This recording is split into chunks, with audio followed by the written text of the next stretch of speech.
Hello viewers, আসসালামু আলাইকুম। Welcome to Selin's blog. প্রতিদিনই মাশাআল্লাহ আলহামদুলিল্লাহ প্রতিদিনই আমার মুরগি থেকে 2-2.5 ডজন ডিম আমি তুলতে পারি। এই সিজনটাতে একটু বেশি ডিম পারে এরা। আবার দেখা যায় উইন্টারে বা যখন বেশি গরম পড়ে তেমন ডিম হয় না। আর এই ডিম যে শুধু আমার ফ্যামিলিতে লাগে তা না, আমি অনেকগুলি ফ্যামিলির সাপ্লাই দিয়ে থাকি আমার বাসা থেকে। তো যেহেতু আমি এটা অর্গানিক করি, ওরা সে ধরনের হরমোন দেই না, ভ্যাকসিন দেওয়া হয় না, তো এই জন্য দেখা যায় যে দূর দূরান্ত থেকে অনেক কাস্টমার আসে, এসে নিয়ে যায়। তো তেমনি আজকে এই একজন কাস্টমার আসবেন, উনি অবশ্য মুসলিমা, একজন মুসলমান, সম্ভবত আমার আশেপাশেই থাকেন, আমি জানি না কোথায় থাকে। উনি আসেন, তো উনি প্রচুর ডিম নেন আমার কাছ থেকে। আরও কয়েকজন আছে, দুজন স্পানিক, দুইজন আমেরিকান, এরকম নেয় মাঝে মাঝে। অন্য অন্য অফার থেকেও আছে। তো আজকে এই আপাটা, এই সিস্টারটা ডিম নেবে 6 ডজন। ডিমগুলি রেডি করলাম। তো এটা আমার এই সাইডের কথা আপনাদেরকে আমি আগে জানাই নাই যে আমি এই ডিমগুলো সাপ্লাই দিয়ে থাকি এবং বেশ ভালো প্রাইস দিয়ে কিন্তু ওরা নিয়ে যায়, দূর দূরান্ত থেকে সে নিয়ে যায়। তো আজকে 6,000 ডিম আমার যাচ্ছে আলহামদুলিল্লাহ। সপ্তাহে দেখা যায় যে আমার 3 থেকে 4 জন কাস্টমার থাকে, 5 ডজন, 2 ডজন, 4 ডজন এরকম যায়। তো উনি 6 ডজন যাবে। এই যে আমার মুরগির ডিমগুলি, তো ওনার ডিম রেডি করেছি, ওনার ছেলে আসবে পিক আপ করতে। এই যে এখানে আরও 2 ডজন রেডি করব। এইখানে রেডি করে ফেললাম 6,000 এগস, আর রয়ে গেছে। উইকেন্ডেই মোস্টলি আমার কাস্টমার আসে আর তাদের জন্য রেডি হচ্ছে। এটা আমার একটা কি বলে শখের বিষয়, যে নিজে খেয়েও দেখা যায় আলহামদুলিল্লাহ কিছু মুরগির যে খাবার খরচটা কিছু হলে উঠে আসে, আর বলা যাবে যে এক্সট্রা ক্যাশ মানি আলহামদুলিল্লাহ।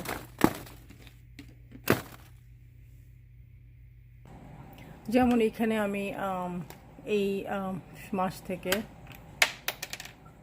থেকে আমি একটা হিসাব রাখছি যে কত ডজন এগ যাচ্ছে বা মাসে কত যাচ্ছে। যেমন আজকে হচ্ছে মে, আজকে মে 18 টুডে, 18, সরি 18। তো যেমন 512-এ আমরা বিক্রি করেছি 2.5 ডজন এগস অ্যান্ড 5 ডজন। তারপর 515-এ বিক্রি হয়েছে 5 ডজন এগস। 520-তে আজকে বিক্রি হচ্ছে 6 dozen egg. So 6 dozen eggs, $24। And আর তাছাড়াও যেমন আমার ইবেতে বিক্রি হচ্ছে, ডিফারেন্ট কাইন্ড সিডস বিক্রি করছি। তারপর লোকাল কিছু কাস্টমার আছে যে শাক নেয়, এবং এই ডিমের কাস্টমার দেখা যায় আমার শাক, টমেটো, বিভিন্ন কিউকাম্বার্স নিয়ে যায়, কারণ আমার এত তো লাগে না। দেখা যায় এরা অর্গ্যানিক এই ফুডস শাকসবজি নিয়ে যায়। যেমন আজকে শাক যাচ্ছে 520, $10 লাল শাক যাচ্ছে।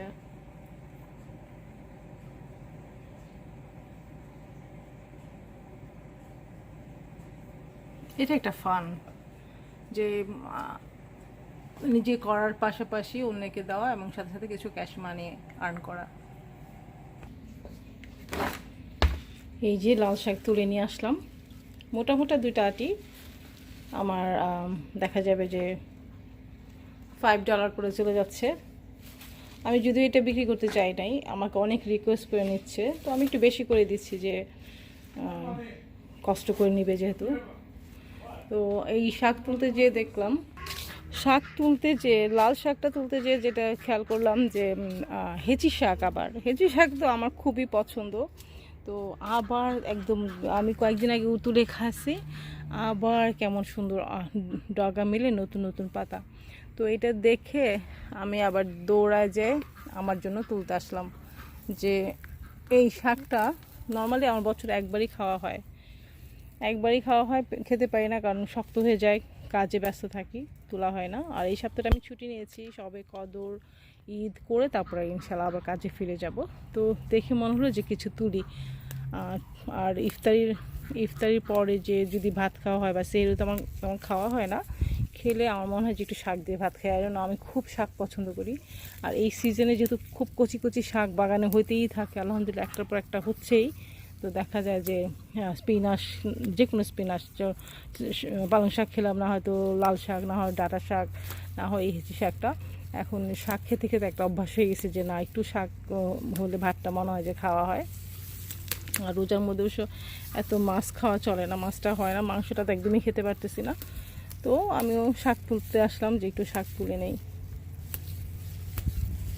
আর বিকালে একটু বাগানও আজকে কাজ করব। ওয়েদারটা অনেক সুন্দর, বিউটিফুল ওয়েদার, 90 ডিগ্রি, একটু টেম্পারেচার হাই কালকে থেকে, তবে খুব সুন্দর নীল আকাশ। গরমটা এমন লাগছে না। বের হয়ে আসছি এখন প্রায় বিকেল।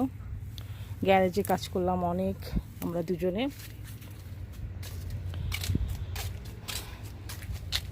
তো শাকটা দেখে মনে হলো যে একটু তুলি, অল্প একটু করে ভাজি করব। আর যদি দেখি খেতে না পারতেছি, প্ল্যান করলাম যে প্রতিদিনই যদি কিছু একটু রান্না করি, যে বেশিটা হচ্ছে সেটা আমি একটা কন্টেনারে করে ডিপে রেখে দেবো। কারণ যেহেতু আমি ব্যস্ত থাকি, কাজ করি, যেদিন দেখা যাচ্ছে রান্না করতে পারতেছি না বা কিছু তেমন খাওয়া নাই, ডিপ থেকে বের করে নিলেই হলো। তো এর জন্য রান্না করলে যে নষ্ট হচ্ছে তা না, আসলে নষ্ট হচ্ছে না। এটা হচ্ছে ফানেল হার্ব, যা মিষ্টি গ্রান এটাতে। তো শাকটা তুলে নেই।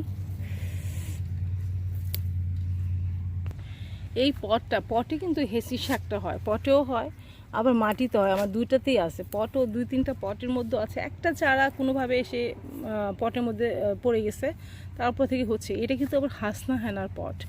আপনারা যদি কাছ থেকে খেয়াল করেন দেখবেন যে এখানে হাসনা হেনার একটা শাখা বেরোচ্ছে, মাশাআল্লাহ খুবই পরিপুষ্ট। আমি কম্পোস্ট দিই এই জন্য। আর এই ডালটা যখন আমি উইন্টার কেটে দিই, সেটা থেকে কিন্তু আবার 3 থেকে 4টা হাসনাহানা গাছ আমার অলরেডি হয়ে গেছে, যেটা আমি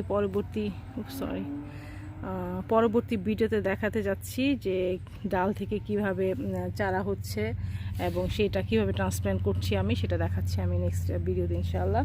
তো এই হাসনানার পটে, এটা যখন হাসনানা বিশেষ করে ঠিক শীতের আগে আগস্ট সেপ্টেম্বর অক্টোবর দিকে ফুল ফুটে, খুবই ভালো লাগে। যেমন তার গান আপনারা তো অনেকেই নিশ্চয়ই চেনেন যে হাসনানা। ওয়াও, আলহামদুলিল্লাহ, মাশাআল্লাহ, তাবারাক। আরেকটা জিনিস দেখাচ্ছি, আমি এই পটে এই বছর এই কচু গাছটা দেই। ওই যে লতা হচ্ছে, কচুর লতা বেরোচ্ছে, look at this, আলহামদুলিল্লাহ 2 পাশ দিয়ে 2টে বেরোচ্ছে। It's already started, ওই যে পাশে একটা, আলহামদুলিল্লাহ। তো এই বছর আমি কচু চাষ একটু বেশি পরিমাণে করতেছি, বিভিন্ন পটে দিয়েছি, একটা জায়গা করেছি যেখানে একটু বেশি পরিমাণে কচুটা হয়। আলহামদুলিল্লাহ ছোট্ট বাগান, কিন্তু আমি এত ব্লেসড এই বাগান থেকে যে আমার খুব একটা সবজি তো কিনি না, কিনতে হয় না, উল্টা আমি দেখা যাচ্ছে বিক্রি করতেছি। অনেকে রিকোয়েস্ট করে নিয়ে যায়, অনেকে আমি অফার করতেছি যে আমার বেশি হয়ে যাচ্ছে, তোমরা কিনিবা কিনা। সো বেশিরভাগই দেখা যাচ্ছে আলহামদুলিল্লাহ নিয়ে যাচ্ছে। তুলে আনলাম শাক। এর মধ্যে শাক তুলতেই কারমেন, আমার একজন ডিমের কাস্টমার, সে ফোন দিয়েছে, অ্যাকচুয়ালি ট্যাক্স করেছে। সে মাত্র 3 দিন আগে ডিম নিয়ে গেছে আমার কাছ থেকে, কারমেন 5 ডজন নিয়ে গেছে। তো আবার ডিম চাচ্ছে যে সেলিনা তোমার কি ডিম আছে? তো আমি এখনও রিপ্লাই করি নাই। আমার হাজব্যান্ডকে বলছি যে তুমি যাও মুরগি খাবারটা দিয়ে আসো আর দেখো ডিম আছে কিনা, আজকে কতটা তুলে। তো অলরেডি চলে গেছে ডিম তুলতে, সে ডিম তোলা শুরু করে দিয়েছে, মুরগিকে খাবার দিচ্ছে। দেখা যাচ্ছে কিনা জানি না, আমি বেশ দূর থেকে তুলছি। আমাদের নেইবার লন মো করছে, অনেক শব্দ হচ্ছে, আমার কথা নিশ্চয়ই খুব বোঝা যাচ্ছে না। তো ও ডিম কালেক্ট করতেছে, খুব ক্লোজলি দেখা গেলে দেখা যাবে আমার চিকেন বেবিসরা খুব শান্ত, কারণ মাত্রই খাবার দেওয়া হয়েছে ওদেরকে। না হলে তো সারাক্ষণ যদি দেখে যে আমরা বাইরে চিল্লাতে শুরু করে দেয়। সো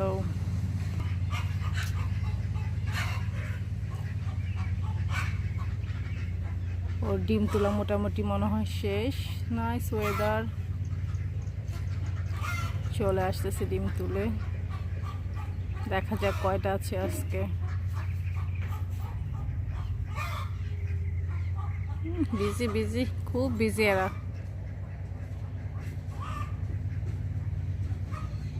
কি অবস্থা ডিমের, আছে কিছু? 14টা, আলহামদুলিল্লাহ। আর একটু আর্লি তুলে ফেললাম না আজকে আমরা, এর জন্য মনে হয়। দেখি একটু বেশি পানি, একটু গরম পড়ে গেছে তো।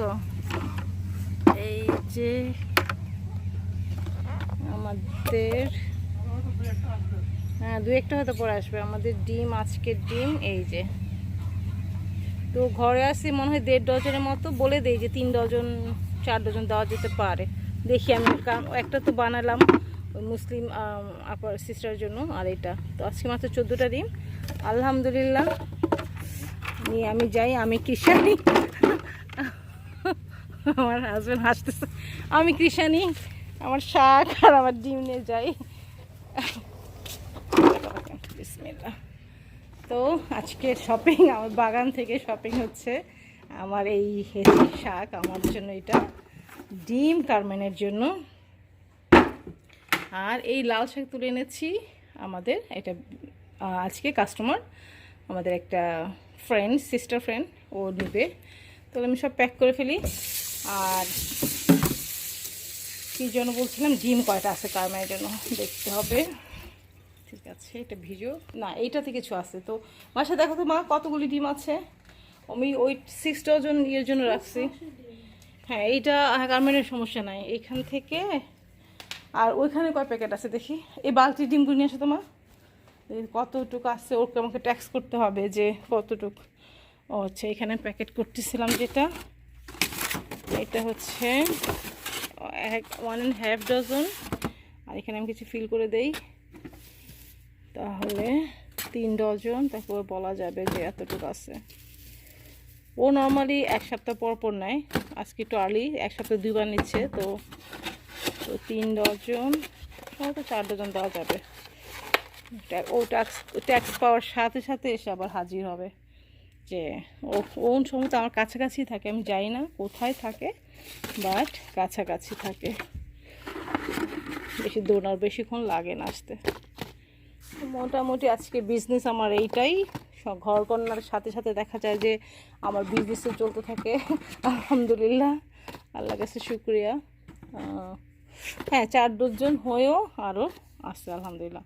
4 ডজন হয়েও এখানে রয়ে গেলো 3টা ডিম, ধুইতে হবে, এটা দিলাম না আমি। আর এখানে রয়ে গেলো 2টা ডিম। সো কারমেনকে জানিয়ে দিচ্ছি যে 4 ডজন ডিম, 3 ডজন আর 4 ডজন ডিম। আসা এটা ব্যাক করে ফেলো।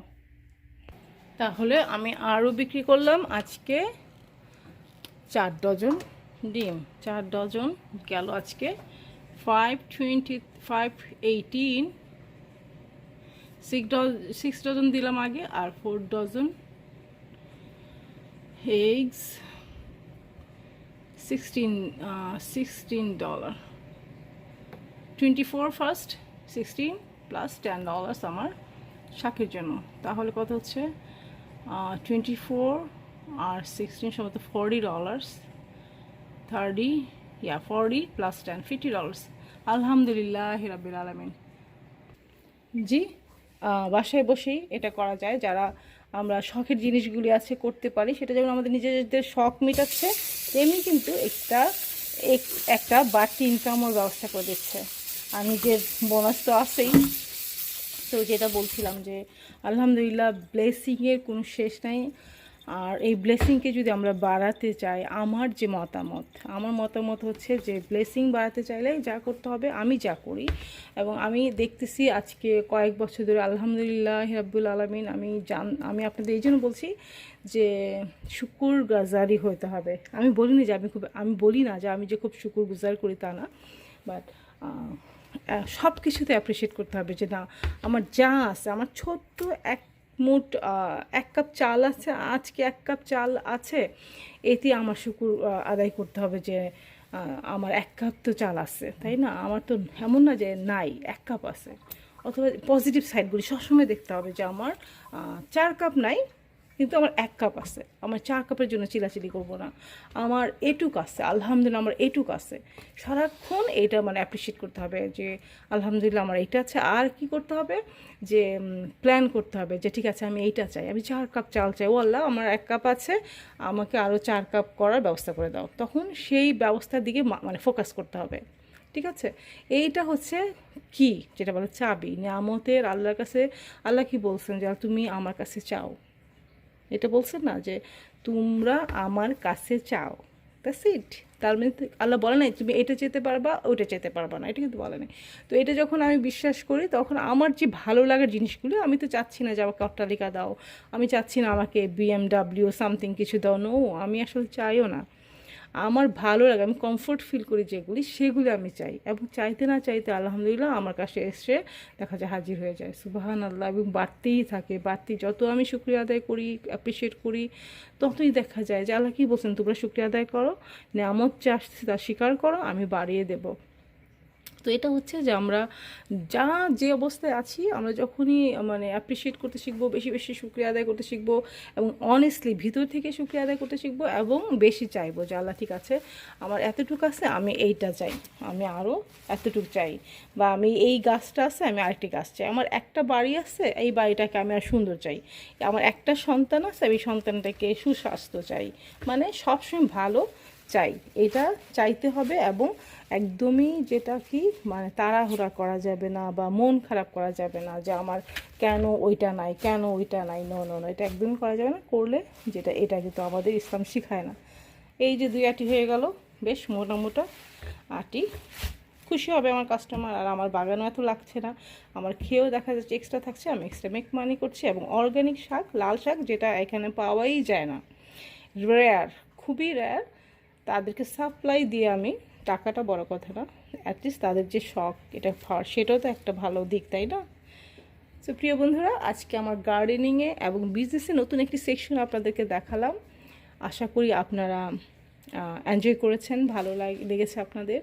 আমাদের লাইফটা ইচ্ছা করলে আমরা খুব সহজেই সুন্দর করতে পারি। যার যেমন যে অবস্থায় আছি, এটাকে জাস্ট একটু গুছিয়ে নেওয়া, মেনে নেওয়াই হচ্ছে যে দেখা যাচ্ছে যে নিজের মনের শান্তি, সব কিছু মানে আপনার যেই সেকশনটা আপনার ভালো লাগে সেটাকে নিজেকে একটু ফোকাস করা, সেটা নিয়ে অ্যাপ্রিসিয়েট করা, দ্যাটস ইট। প্রিয় বন্ধুরা, আপনারা ভালো থাকুন, ইনশাআল্লাহ দেখা হচ্ছে পরবর্তী ভিডিওতে। আল্লাহ হাফেজ, আসসালামু আলাইকুম।